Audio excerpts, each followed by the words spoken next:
So guys, we got two very viral clips to talk about. The first one is, of course, NIO's ET5 being featured in a Denmark TV show as a police car. Very, very cool. And it shows how people, not just in China, but all across the world, appreciate the design of a NIO, how it's really, really good looking. And it's not just there, also in China, they filmed lots of TV shows with NIOs, also in NIO houses as well, right? Because those are really, really nice, elegant settings. And yeah, those cars are really nice. And of course, even in China, certain cities use NIOs as police cars because of the performance and, of course, the acceleration and battery swap.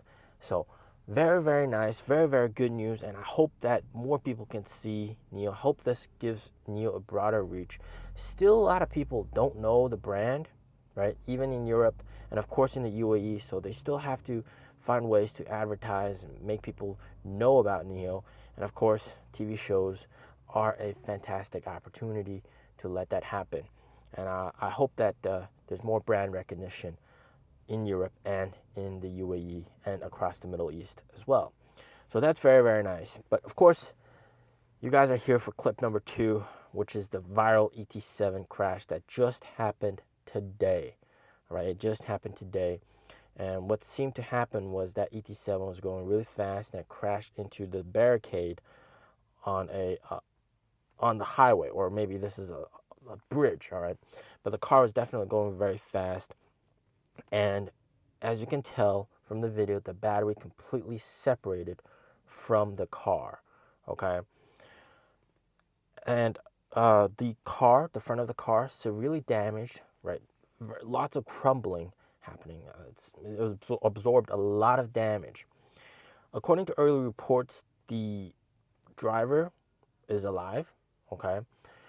Very, very, very severe crash, all right? That's not to be understated, but you can tell all the airbags popped out. The door handles were unclear if it popped out or not, okay? But from the video, it seems like it did not pop out. So it's not too clear about that. But I think the biggest concern here is the battery, right? The battery is not part of the car anymore from the force of the collision. I mean, NIO's battery packs are secured onto the car with many extremely strong screws, all right? These are proprietary screws. Very, very tough, all right? And to have a force of collision so strong that the battery pops out, that's quite crazy. And the fact that the driver is alive, wow, that's amazing. It means that car has saved his life.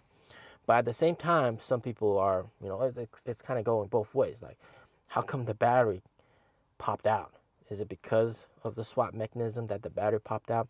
And you can tell from the clip, the battery did have a small amount of fire, but because it popped out, it was very easy to extinguish, right? And it didn't really cause further fires with the car itself, right? Imagine if the battery was still with the car and you crashed and then the battery caught on fire, then you have a situation where the driver might not be conscious, but there's a fire in the car. That's terrible, right? You survive the crash, but you get burned. That's not good. But in this situation, the battery separating potentially saved this new owner's life, okay? So I'm not too sure if that's a safety feature. I don't really expect the battery to fall out during a crash or anything like that, but certainly the fact that this happened was a blessing, that the fire didn't expand in the car and didn't happen in the car. And of course, we still have to wait for further traffic report and investigation to what exactly happened here, okay, and what was the cause of everything.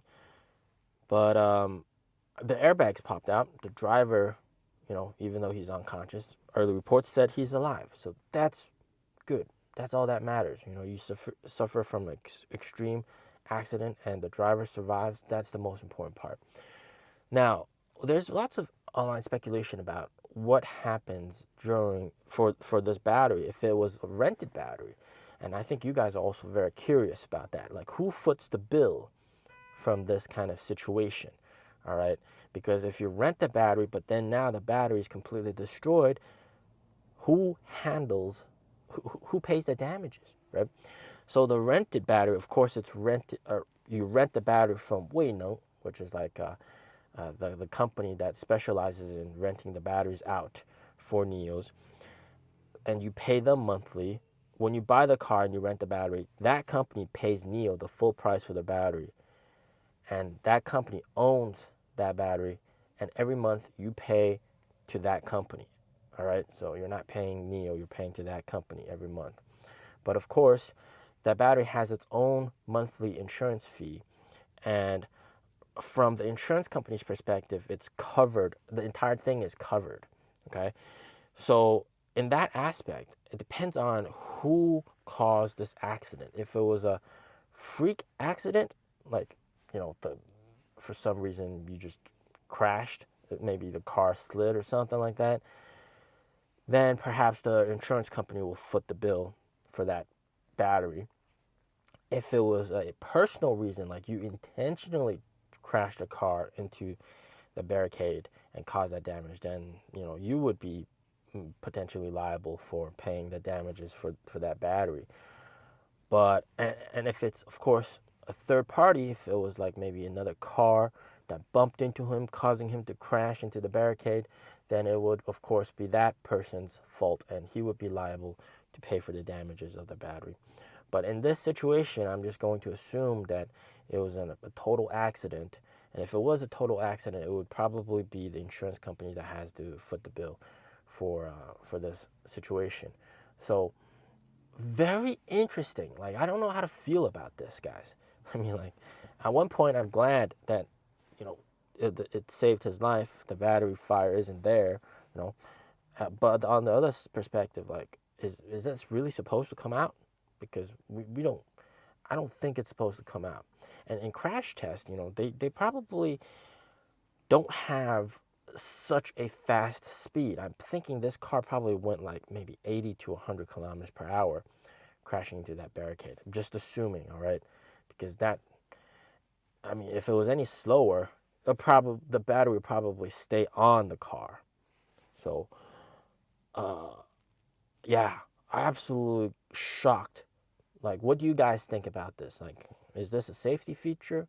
Is this a concern for you guys? I mean, if I was in a crash and it was severe and I was going to be unconscious, hell yeah, I would want the battery to be as far away from me as possible, man. I would not want the battery underneath me. So, yeah, that's just how I feel about it. But how do you guys feel about it? I wouldn't say this is bad, and I wouldn't say it's good either. But yeah, what do you guys think about it? It's very conflicting. I just hope he's okay, and I hope I'm just glad that the airbags all deployed. The car crumbled. The front of the car crumbled as it should, and yeah, man, what a severe accident, man. That's crazy, crazy, crazy, crazy, absolutely crazy to see. Yeah, but let me know what you guys think. As always, stay safe, stay healthy. Peace out.